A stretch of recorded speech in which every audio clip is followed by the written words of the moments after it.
Olá, vamos dar prosseguimento na aula de hoje à unidade 4 sobre processo de planejamento na área de transportes, tá?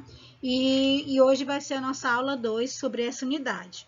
Na aula 1, nós comentamos sobre o porquê planejar, quais são os questionamentos que nós devemos fazer, né? Por que planejar, para quem planejar, tá? A importância do processo de planejamento. Falamos também sobre os 3 tipos de planejamentos existentes, que é o de curto, médio e longo prazo. E hoje nós vamos dar continuidade falando sobre as premissas e hipóteses e sobre as etapas do processo de planejamento que tem que ser satisfeitas, ou tem que ser seguidas. Então, quais são as premissas para planejar na área de transportes? Primeiro, nós temos que sempre pensar que a gente tem que, como engenheiro de transportes, a gente tem que melhorar as condições operacionais do fluxo de movimentos futuros, né? Por exemplo, inaugurou o shopping Rio Mar Presidente Kennedy, tá? Ali na Tembege. Então, todo aquele entorno do shopping Rio Mar teve que melhorar a malha viária para poder melhorar as condições operacionais do trânsito, do tráfego que chegaria para poder, tanto as pessoas que trabalham no shopping, como as pessoas que iriam passear, fazer compras, etc. Então, outra premissa importante que a gente vai planejar é que a gente tente criar um ambiente que seja um lugar, tá? Eficiente, atrativo e agradável, tá certo? E esse deslocamento para a residência, para o trabalho e para o lazer, seja dessas 3 formas, né? Seja um transporte eficiente, seja um transporte atrativo e seja um transporte o melhor que nós, engenheiros de transporte, podemos proporcionar. O mais agradável possível que nós podemos proporcionar. Quais são as hipóteses de planejamento? Nós temos as hipóteses fundamentais e as hipóteses complementares. As hipóteses fundamentais, que são as bases de todo o planejamento, ele diz que as viagens ou os padrões de viagens, elas são tangíveis, a gente consegue mensurar, contar, contabilizar, tá? Elas são estáveis, devem simplesmente, segunda a sexta-feira, dia útil, a gente tem aqueles padrões de viagem, a gente sempre vai de casa para o trabalho, ou de casa para a Unifor para estudar, por exemplo, tá?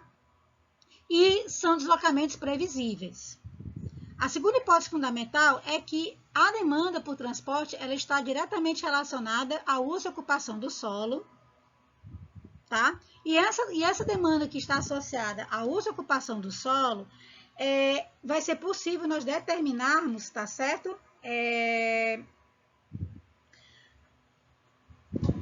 A gente prevê, tá certo? Uma demanda para uma determinada data futura. As hipóteses complementares, que já vem da nossa experiência como engenheiro de transportes, é que a primeira hipótese, que tem que haver relacionamento decisivos entre todos os modos de transporte, ou seja, o ideal é que o ônibus, né, seja, por exemplo, integrado com o metrô, dentro de uma metrópole, tá, como existe isso em Berlim, tá, que o caminhão pudesse fazer uma parte do transporte, depois passar para a ferrovia e a ferrovia chegar até o porto, tá? Para poder o navio levar para exportar, tá certo? Segunda hipótese complementar é que os transportes eles sempre vão influenciar o desenvolvimento de uma região, assim como ele vai servir aquela região. Terceira hipótese complementar é que as áreas de urbanização elas requerem sempre que a gente considere aquela situação de transporte, sempre tem que ser revista, porque pode construir um novo conjunto habitacional, pode construir um hospital, mas pode ter ampliação de uma escola, ampliação de um terminal aeroportuário, como foi o do terminal do Aeroporto Internacional Pinto Martins, tá? E aí precisa ter teve que ter melhoramento na pista, naquela parte onde teve a construção de mais fingers, né, que saiu essa matéria semana passada, no CETV primeira e segunda edição. E a quarta hipótese complementar é que o estudo de transporte não pode ser considerado de forma isolada.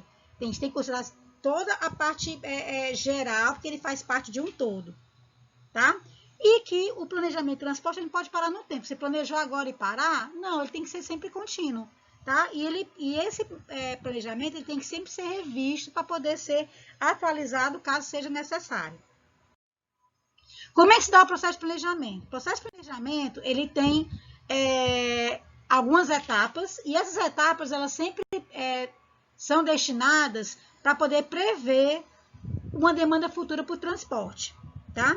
E essas etapas do planejamento, esse planejamento, como eu falei, tem que ser contínuo, tá certo? Tem que envolver a questão de transportes e uso e ocupação do solo, tá? E nós devemos sempre procurar ter um planejamento de curto, médio e longo prazo. E aí, para fazer esse planejamento, a gente segue mais ou menos um organograma. A gente monta a equipe, que envolve engenheiros civis, né, engenheiros de transporte, especialistas em tráfego, tá? E também em transporte, economistas, por causa da questão tarifária, de tarifa.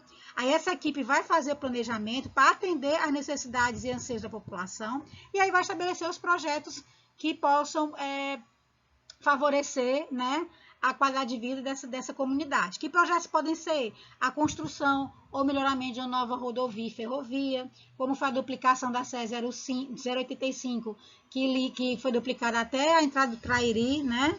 Mas a intenção é duplicar ela até Cruz, para poder ligar a Fortaleza a Jericoacoara, ser uma rodovia duplicada, como foi a duplicação da CE 040, que liga Fortaleza até Aracati.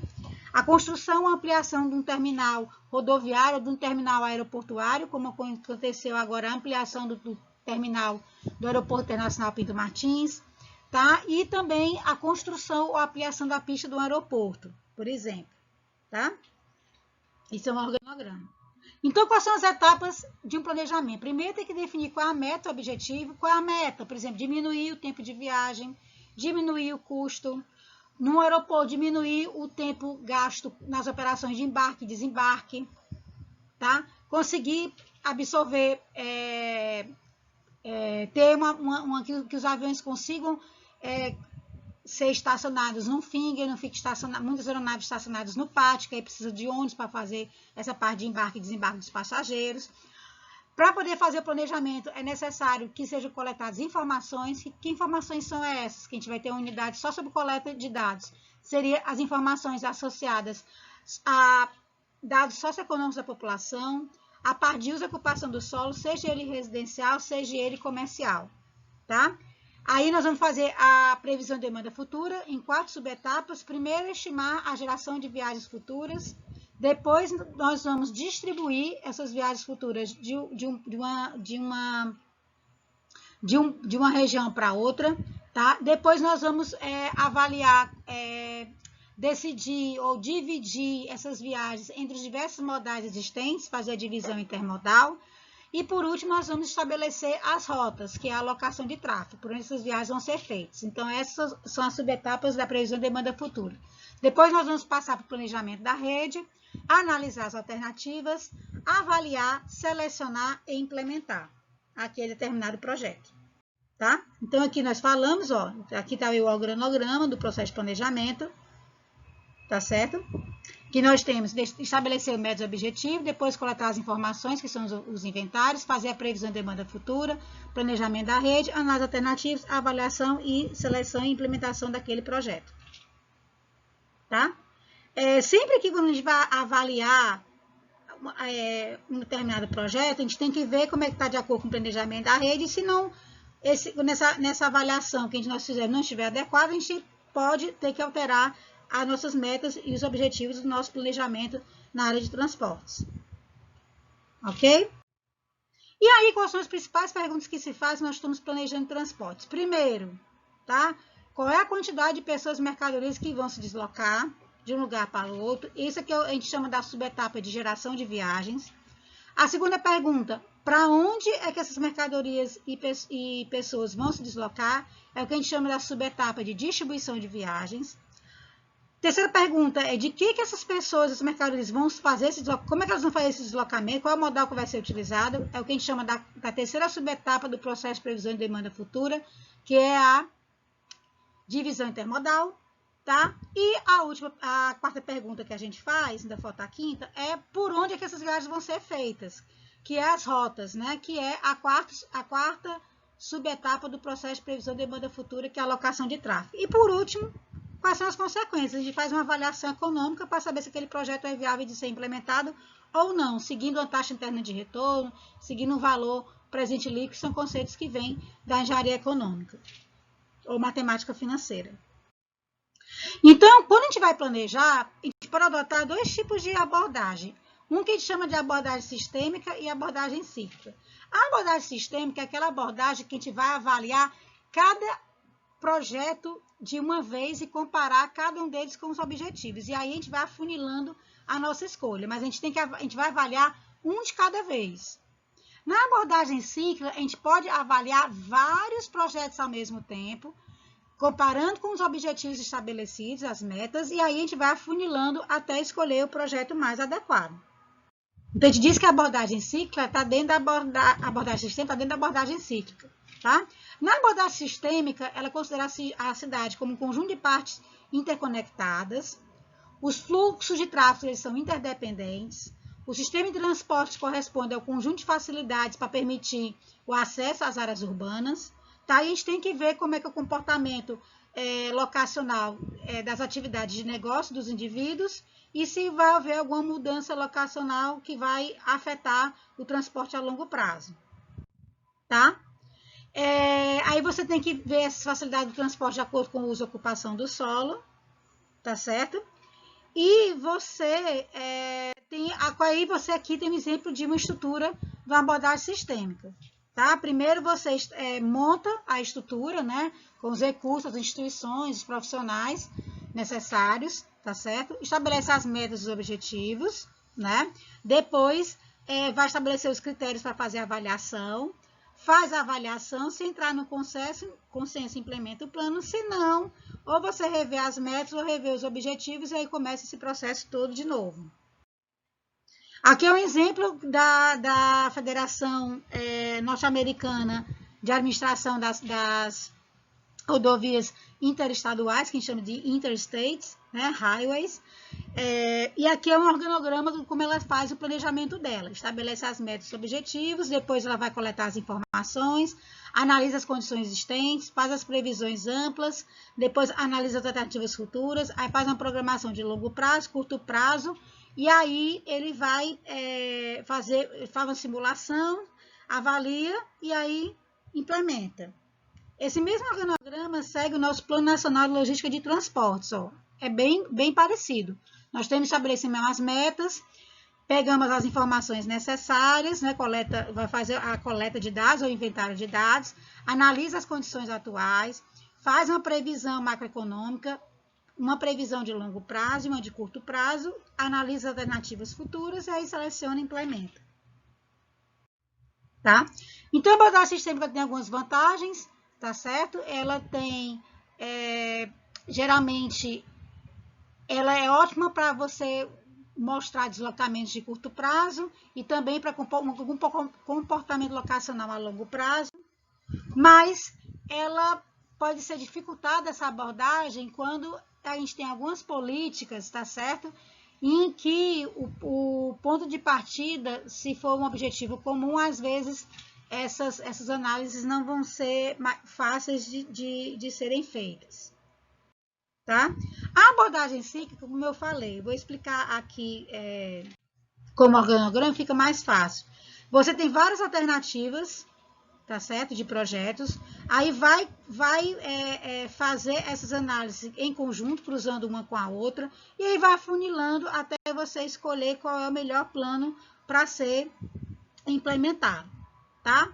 A abordagem cíclica tem algumas vantagens, tá certo? Você pode ter diferentes métodos e objetivos para cada alternativa, tá certo? E a desvantagem é que você pode ter alguns problemas se você não tiver uma operacionalização bem feita, tá? Resumindo. Então, quais são as etapas de planejamento, como eu falei, tá certo? A gente tem que definir as metas, quer reduzir o tempo de viagem, quer reduzir os custos de operação, estabelecer os objetivos que vai ser utilizado para nortear, né, os planos que a gente vai ter que avaliar e vai auxiliar no nosso tomar de decisão. Coletar as informações, essas informações a gente vai definir uma área de estudo, vai escolher um tipo de semana, quais são os melhores dias de semana para poder coletar as informações, terça, quarta e quinta, tá? E vai coletar as informações. Quais informações? Dados socioeconômicos da população, o tamanho da população, uso e ocupação do solo e os padrões de viagem que essa população faz, tá? Depois a gente vai fazer o processo de previsão de demanda futura, que tem 4 subetapas, né? Geração de viagem é qual é a quantidade de pessoas que vai se deslocar do ponto ao outro. Para onde é que essas pessoas e mercadorias vão, a distribuição de viagens. Como é que essas viagens vão ser feitas, para utilizar que modal é a divisão intermodal, e quais vão ser as rotas, que é a alocação de tráfego.